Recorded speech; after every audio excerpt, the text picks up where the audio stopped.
Okay, so I'm going to introduce myself first. I'm Claire Kelly, and I'm a mindfulness teacher, and also I work with a UK charity called Mindfulness in Schools Project.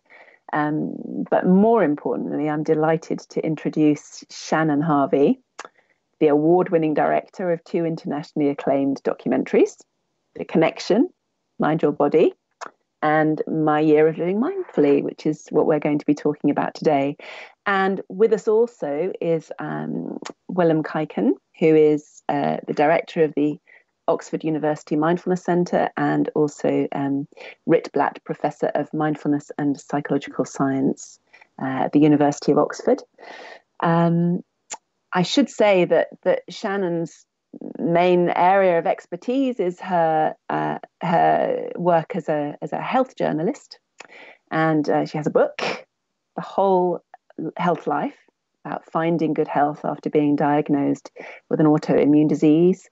As a journalist and filmmaker, she spent many years working for leading news organisations such as the ABC and Fairfax. She's the recipient of the National Press Club of Australia's Health Journalist of the Year Award, and now produces a popular blog, which she does whilst trying to balance her health and being the mother of two adventurous boys, apparently. Willem, meanwhile, his main work is focusing on depression and evidence-based approaches to depression, and in particular, examining how mindfulness and mindfulness-based programs can prevent depression and enhance human potential across the lifespan. Does that more or less sum it up? Great. So it would be lovely just to have a general conversation following your amazing film, Shannon. And I guess, first of all, just to congratulate you. I just think it's a very timely piece of documentary making, and one that's just so steeped in the importance of research-based evidence. And I suppose that's the first question I'd like to ask is really, why do you think research around mental and physical health and well-being is so important at the moment? Yeah, it's funny. I started this whole project because I was really wanting to make a film about mental health. And I am the kind of journalist who likes to provide people with takeaway answers that they can reliably trust. And I was really looking for a solution, something that we could all do every day to protect and nurture and nourish our minds.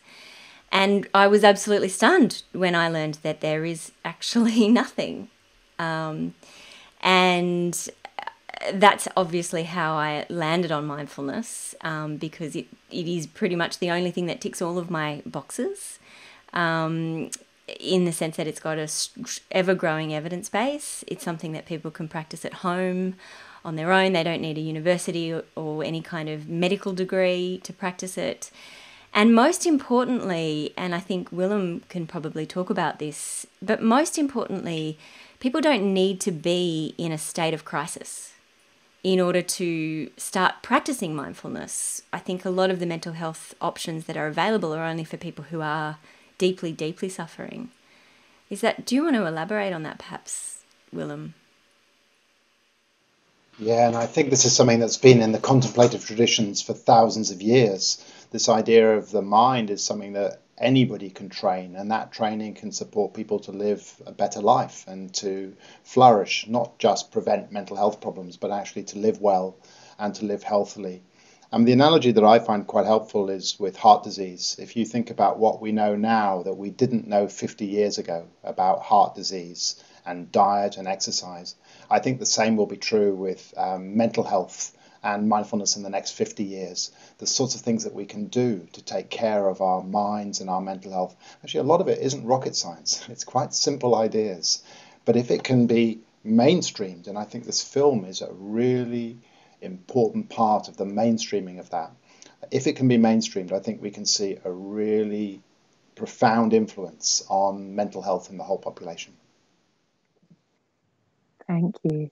It's interesting hearing you talk about people being in crisis before they decide to start exploring mindfulness, and I wonder how it might be possible to shift that slightly. I mean, obviously there's benefit if you are struggling, and your film describes that beautifully. But how do we persuade people to have a go, even if they don't feel that they're in crisis? You know, very often you hear people saying, "I don't need it because I'm fine."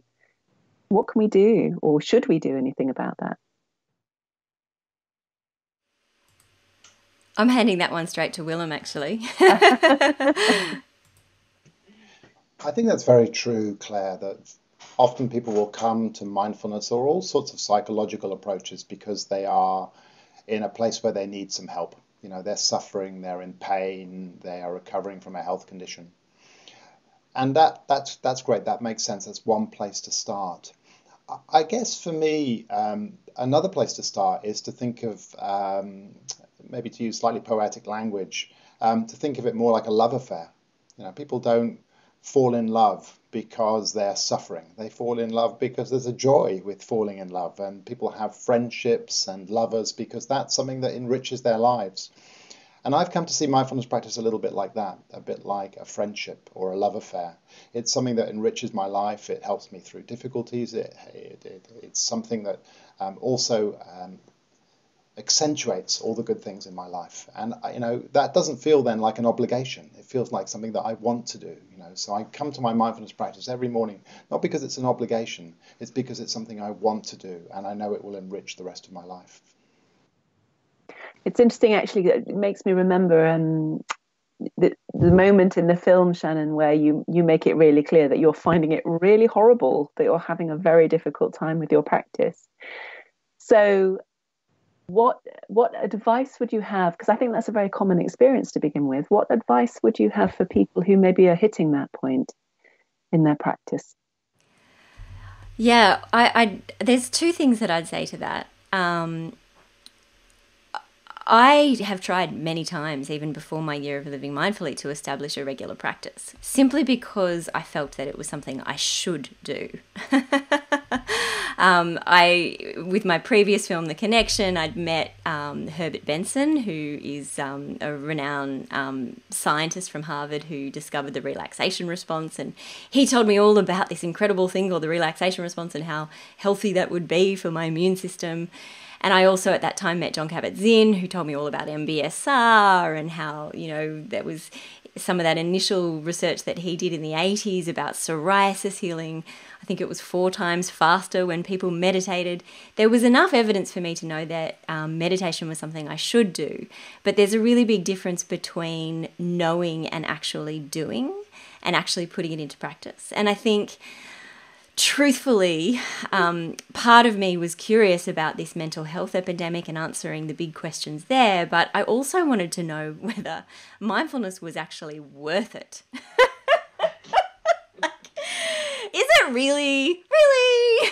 Like, it's like, how often would we rather, well, you two are both very long-term meditators, I know, but for beginners, you know, it's much, much easier to sit down and watch television after a hard day of work than it is to sit and be with uncomfortable thoughts and feelings. And so I wanted to know once and for all if it was going to be worth it. And I think that's partly why the experiment became so enormously elaborate.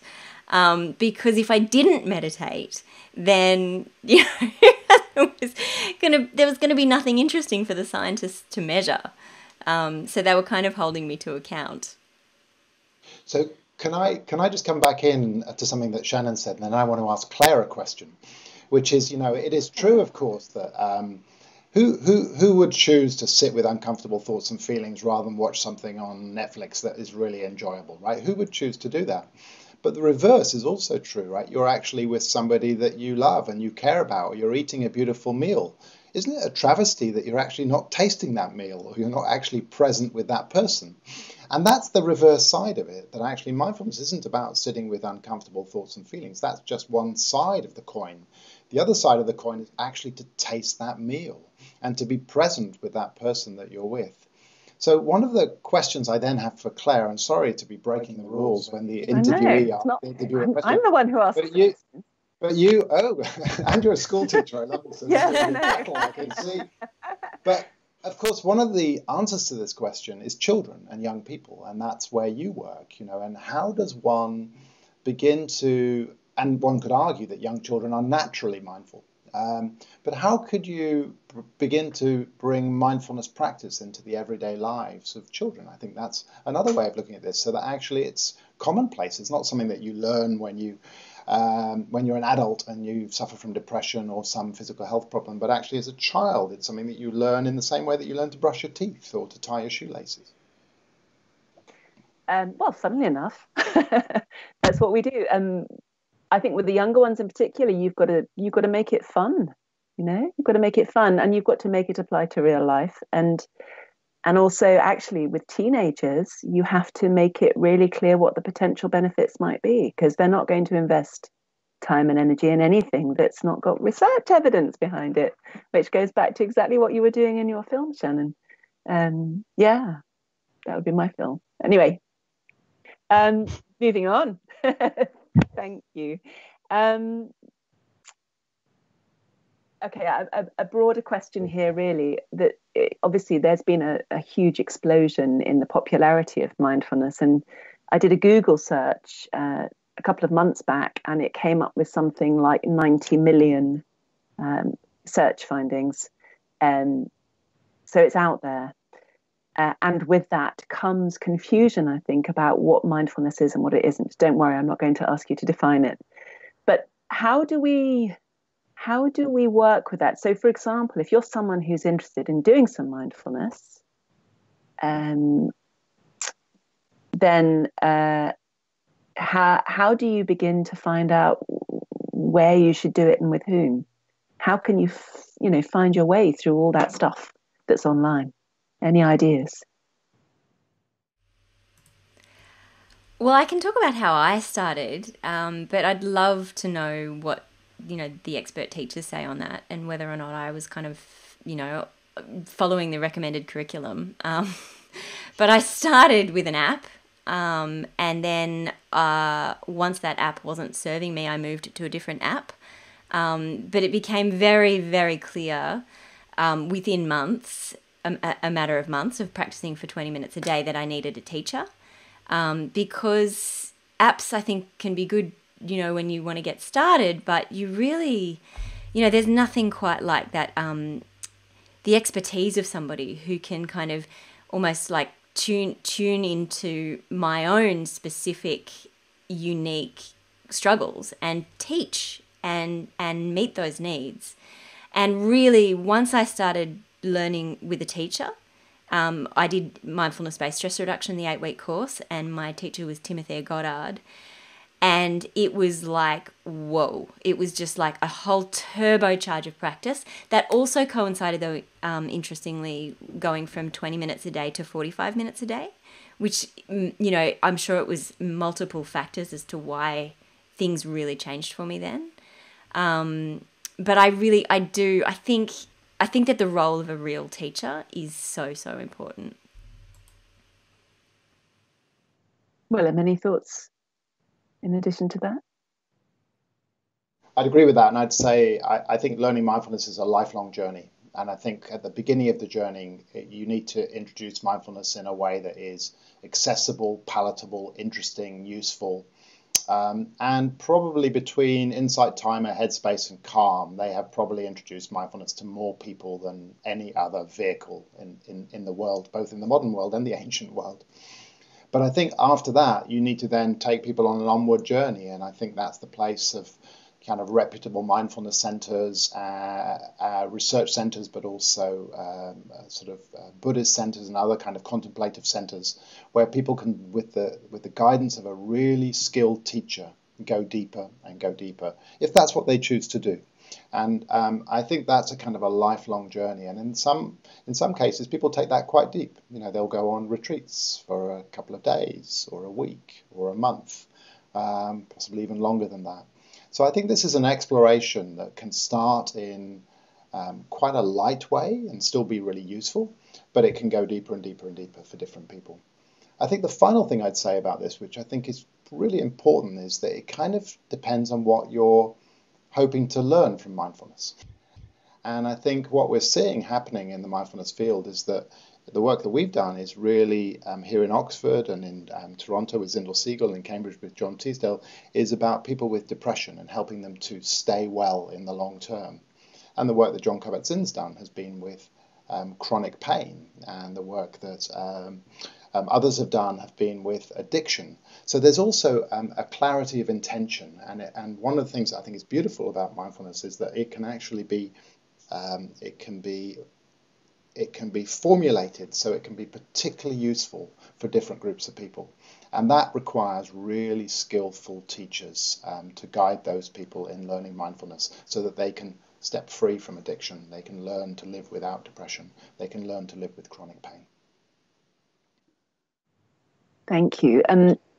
Just noticing that you mentioned the B word, Buddhism, and we get asked a lot about, is doing mindfulness Buddhism by the back door? Are we trying to sneak in a little bit of Buddhism without people noticing? I just wondered what you both thought about that in terms of your own experience.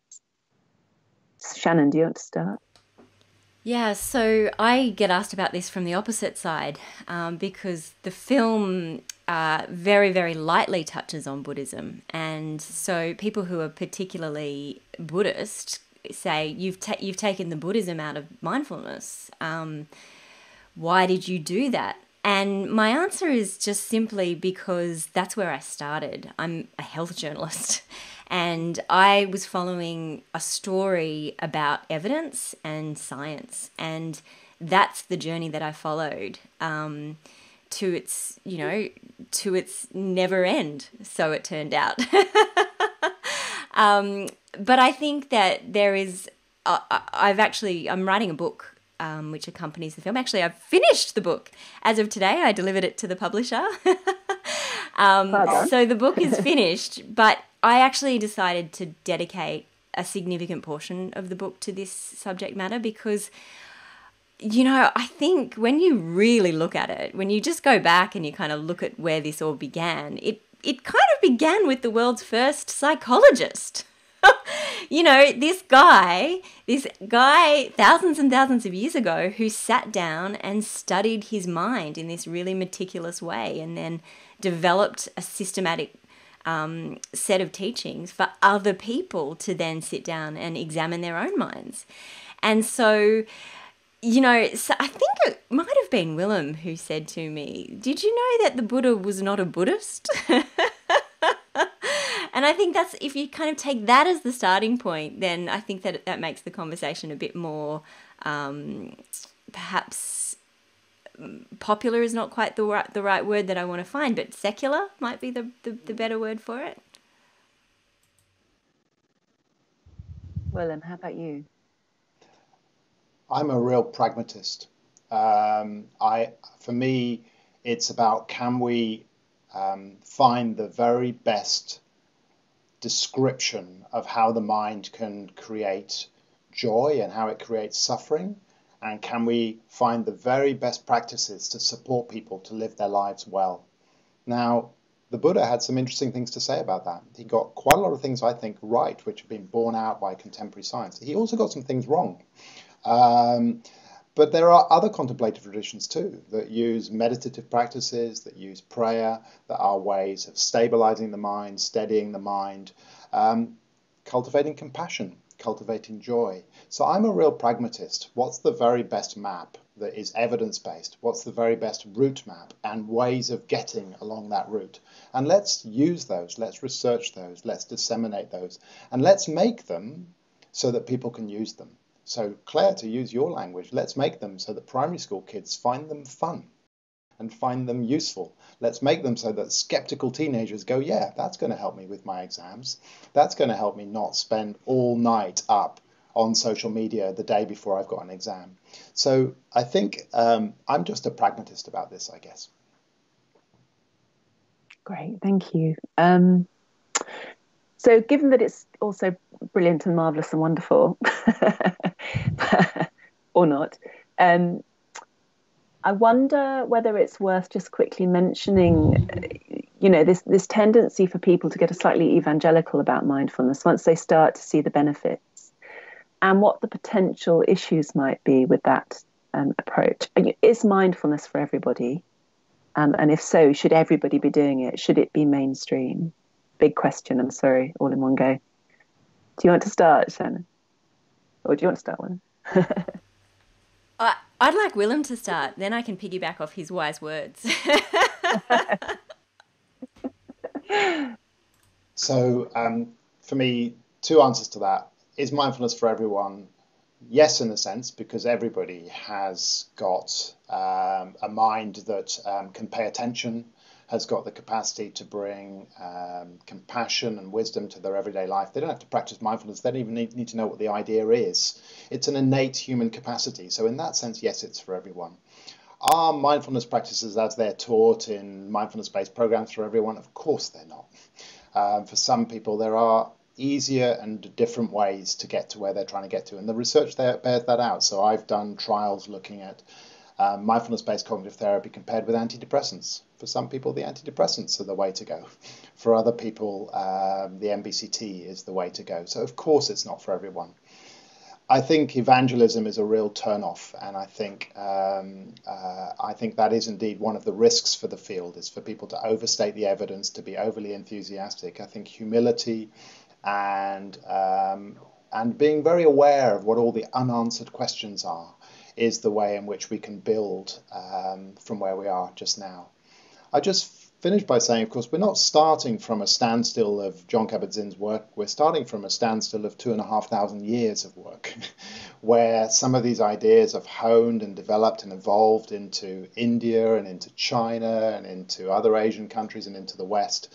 So this isn't just, a 20, 30 year, 40 year development. This is a much longer development than that. So I think we have to have the long view here.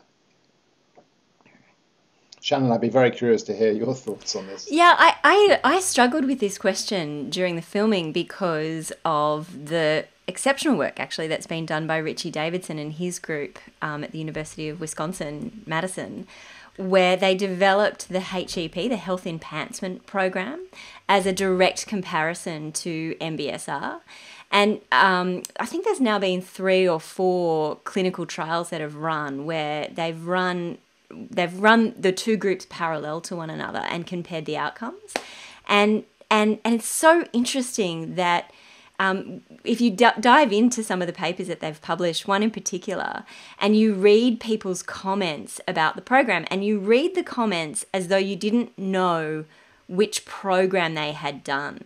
And you read the comments and it's like, this is the best thing I've ever done in my life. And this is life-changing, and these praise. And you look at, then you marry those comments and you see that they did the health enhancement program, not the mindfulness-based stress reduction program. And what I took away from that research is that quite often, anything we do intentionally to look after our health is going to be good. It's just quite often we're just neglecting our health to a very high degree. So there's that component that I want to say. But the other thing I want to say is that I do think that it is that our mind culturally is something that is entirely neglected. And there is this, for me, there is this glaring gap that I know that current evidence tells me that I should be exercising for at least 30 minutes a day, physically getting my heart rate going in some way, and perhaps putting in some muscle training as well. Not sitting, too often, making sure I stand up enough. I should be eating my 5 fruit and vegetables. I should be sleeping. I've done my own data and I need to be sleeping for 9 hours a night. We have all of these recommendations about all these very tangible things to do with our health, and yet there is no recommendation about tending to our mind. And so I think that this is a huge gap in the research literature. I think perhaps it's because, the mind has been this really mysterious thing, or perhaps until now it's been left to the sages and the religious leaders to tend to. And I think that's where people like Willem are so important, because I think that they're bringing the mind into this kind of scientific realm in a very credible way. So maybe stepping back a little bit now and just kind of looking at the broader issues facing the world at the moment. Obviously, we're in the middle of the the COVID-19 lockdown period. The world is changing before our very eyes. And I wondered whether either of you have a sense of the ways in which mindfulness might, A, support people during and coming out of this period of lockdown. And secondly, assuming that the world is slightly different when we re-enter it, what opportunities might there be from a mindfulness perspective to bring something else to how we're living in this brave new world? So I guess the question, I'll break it down a little bit, but how might mindfulness support people during and coming out of COVID-19 lockdown? And then is there a broader ethical, environmental, spiritual way in which mindfulness might enrich this new world we're entering? These are big questions. I'm sorry, I can give you a minute to think.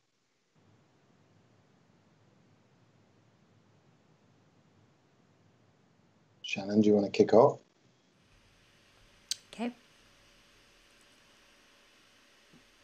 When I was just recently putting the epilogue onto the book that I've just put the full stop on, I was writing about this COVID world that we live in now, and how we were already tracking in all the wrong directions in terms of mental health before this happened.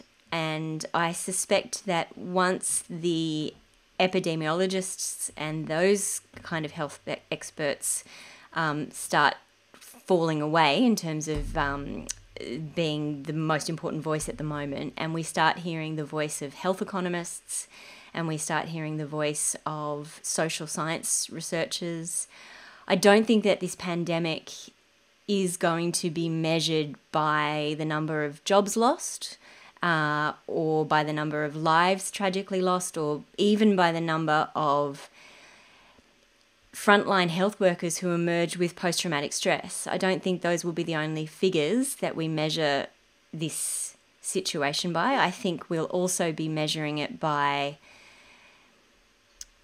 the increased rates of suicide, the number of children who emerge from lockdown with technology addictions. I think that the mental health costs of this are going to be enormous, and I really, really hope that this is an opportunity for funding to be injected, and the research needs to come online so that we can actually face this together. I also, perhaps naively, but I also hope that this is actually going to lead to some international cooperation on some of these big issues, because whilst ever we try to tackle these big global problems sort of state by state or county by county or even country by country, I don't think we're actually ever going to get there. And so hopefully there'll be some fertile ground for collaboration. Maybe that sounded hopelessly naive. Not at all. How about you, Willem? So there was a Royal Society UK Gov poll carried out here recently, where only 9% of respondents said that they wanted to go back to the life that they had before COVID-19. I think that's extraordinary, and I think for me that signals a sort of quite an optimistic sense of, is this actually individually, but also at a larger societal level, does it have the seeds of being a massive wake-up call? A massive wake-up call. And what do I mean by that? I think all of the problems that I think you're speaking to, Claire, most people would agree they are to do with division, conflict, lack of equality and access to education and healthcare, climate change. All of these problems are going to find their solution in the human mind and the human heart. And what psychologists and mindfulness teachers are and social scientists are saying is that we have quite a lot to say about how to train the human mind and the human heart. And a trained human mind and a human heart in an environment of everybody waking up could be a tremendous force for good. These changes are going to come, as Shannon just said, in massive cooperation. We saw that after the Second World War. There's been an erosion of that, a massive erosion of that in the last few years. But they're also going to come from very individual actions. The kindness of a parent to their child, the care for an elderly neighbour, the choice to purchase something when you know that actually you don't need to purchase that, but it's actually going to have an effect on climate change.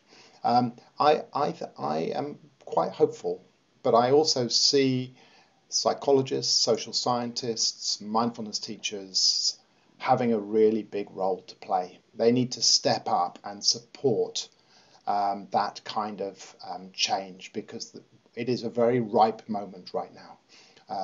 It's a very ripe moment for change right now. And wouldn't it be amazing if 100 years from now people look back on this period of history and say, gosh, that was a time where the world turned a corner. And if you think back to something like the London Plague, that was not the case. With the London Plague, what happened was the royal family left London and left to safety. The people who lived in poverty died. The people that the population thought were to blame for the London Plague were killed in the streets. It was horrendous what happened there. And I think we have the potential now for something really quite different to happen. But I'm an optimist, and I too can be naive sometimes. But I prefer to be an optimist and naive sometimes than just be proven wrong. I'm also very mindful of the fact that here in the UK, 8-week mindfulness courses and ongoing support sessions are offered to MPs and peers and their support staff, and lots of, I think even hundreds of them have now done it. And I think the same might be happening in Australia. Is that right? Not that I know of. I hope so, but I've not heard of it. Okay. So here's the question then. If all parliaments around the world started to have mindfulness as an option, maybe once a day they all got to practice together, what effect might that have, if any? Well, I know the effect, it's a sort of limited effect I know it's had in the UK Parliament, is that there are a group of peers and parliamentarians who've been practicing together for years now, across party lines. And I think, I know there's a great deal of collaboration and mutual understanding and support within that group of people. And there is a sense amongst that group of people that this is the basis for a kind of a more thoughtful, compassionate dialogue around issues that really matter. So I guess that's the potential. And of course, this whole idea of a trained mind and a trained heart is the kind of the quote that's sometimes used is sort of between stimulus and reaction, there is a space, and in that space is our potential to respond with greater wisdom, with greater skillfulness. And of course, that's what people in positions of authority are having to do all the time. They're having to make decisions. Often a lot of decisions in the course of a day. If they could have a bit more spaciousness, a bit more support and resourcing to do that, it seems to me likely that we would have a more thoughtful, compassionate dialogue at a kind of political level. So, Willem, I know that in response to this lockdown period and then potentially moving forward, there's a whole range of online resources now and training opportunities that the Oxford Mindfulness Centre is offering. Do you mind saying a little bit about that? Yes, so on our website, we are offering a whole set of resources for people who want to learn mindfulness, for the general population who want to learn mindfulness, and then another set of resources for people who want to teach mindfulness to others.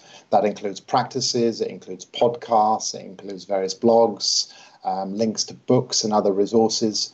And it's all in the service of providing high quality materials for two groups of people, those who want to learn mindfulness and those who want to teach mindfulness. So I just want to say a huge thank you, Shannon, first of all, just for being here and talking to us, and for this great gift of a film that you've brought together, and also for the fact that you're just so rigorous in how you question things, and even, you know, the research that you undertook yourself as part of the film, and your honesty about your own experiences of mindfulness. I just think it's such a great opportunity for people to really get to grips with what this is all about, warts and all. And also to you, Willem, thank you for all your wisdom that you've brought to this conversation as well, and the experience you've had of being there on the front line, training people and teaching people about this thing they call mindfulness. So thank you both ever so much. It's been really great to talk to you. Thank you. Thank you.